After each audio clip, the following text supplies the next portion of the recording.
নমস্কার বন্ধুরা, আমার চ্যানেলে সবাইকে স্বাগত।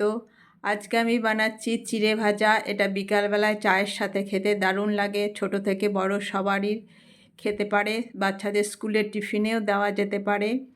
তো পুরানো বন্ধুদের অনেক ভালোবাসা এবং ধন্যবাদ জানিয়ে আমার ভিডিওটা শুরু করছি। তো আমি 300 গ্রাম মতো চিড়ে ভালো করে পরিষ্কার করে নিয়েছি। আর লাগছে বাদাম, কাজু, কিশমিশ, আলমন্ড, কারি পাতা আর কাঁচা লঙ্কা কুচি। এবার কড়াইটা গরম করে প্রথমে আমি চিড়েগুলোকে ভেজে নেব।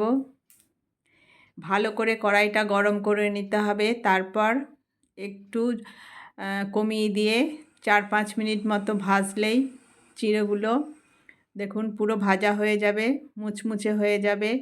এবার চিড়েটাকে আমি একটা থালায় ঢেলে নেব। তারপরে আবার কড়াই বসিয়ে ওর মধ্যে রিফাইন তেল আর 1 চামচ মতো ঘি দিতে হবে। ঘি দেওয়ার পর যে কাঁচা লঙ্কাগুলো কুচিয়ে রেখেছিলাম সেগুলো দিয়ে দিতে হবে এবং কাঁচা লঙ্কাটা একটু যতক্ষণ না ক্রিস্পি হচ্ছে একটু ভালো করে ভেজে নিতে হবে, কেননা চিড়ে ভাজার সাথে একটু ক্রিস্পি না করলে ভালো লাগবে না। তারপর এর মধ্যে বাদামগুলো দিয়ে দিলাম।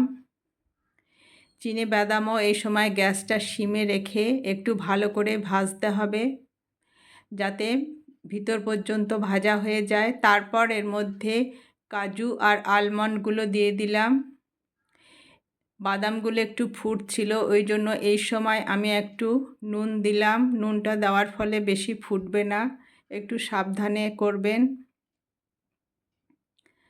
তারপর একটু নেড়ে নিতে হবে এবং গ্যাসটাকে এই সময় সিমে রেখে একটু 3-4 মিনিট মতো নাড়তে হবে। নাড়লেই সব কিছু ভালো করে ভাজা হয়ে যাবে। তারপর এর মধ্যে একটু হলুদ দিলাম। হলুদ দিলে কালারটা সুন্দর আসবে। এইভাবে একবার বানিয়ে দেখবেন, খেতে দারুণ লাগে এবং অনেক দিন পর্যন্ত স্টোর করেও রাখা যায়। এরপর এর মধ্যে কারি পাতাগুলো দিলাম, কিশমিশগুলো ছিল সেগুলো দিয়ে দিলাম। তারপরে আবার ভালো করে সব কিছু 3-4 মিনিট মতো একটু ভাজতে হবে, কারি পাতাগুলো যেন ভালো করে ভাজা হয়ে যায়। এবার এর মধ্যে একটু চাট মশলা দিয়ে দিলাম। তারপরে 1 চামচ মতো চিনি দিলাম। দিয়ে আবারও একটু সব কিছু ভালো করে মিশিয়ে নিয়ে এবার এর মধ্যে ভাজা চিড়েগুলো দিয়ে দিতে হবে।